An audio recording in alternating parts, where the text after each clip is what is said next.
오늘 할 이야기는 김병주의 눈물쇼입니다. 김병주는 자신과 의원실이 캄보디아에 있는 피해자 3명을 구출했다고 말했습니다. 하지만 교민사회에서는 김병주가 한 말에 대해 전적으로 반박했습니다. 구출된 청년들은 피해자가 아니라 용의자에 가까운 사람이라고 했습니다. 그런데 왜 구출이라는 표현을 쓰는지 이해할 수 없다고 말했습니다. 그리고 공개된 모습은 몸에 문신이 뒤덮인 사람이었습니다. 김병주는 이런 논란이 지속되자 MBC 라디오에서 입장을 밝혔습니다.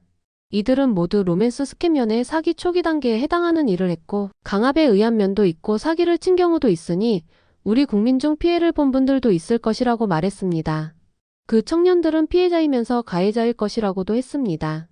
또한 구출한 사람은 지역구인 남양주 주민의 아들이며 부모가 시의원을 통해 구해달라고 요청해 자신이 나선 것이라고 말했습니다.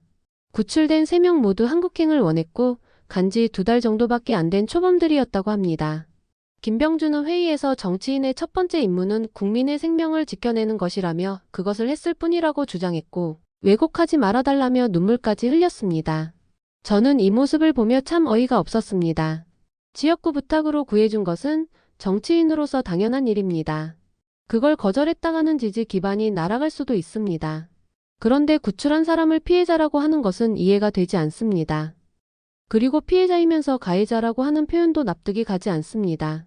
온몸을 뒤덮은 문신은 범죄단체가 해준 건가요? 진짜 피해자들은 속아서 간 일반 사람들입니다. 물론 저도 피해자가 그런 선택을 한 것을 이해하지 못합니다. 어떤 사정이 있든 월 수입 1,000만 원이라는 말에 속는 것은 안타깝습니다. 월 1,000만 원이면 연봉 1억이 넘는 수익입니다.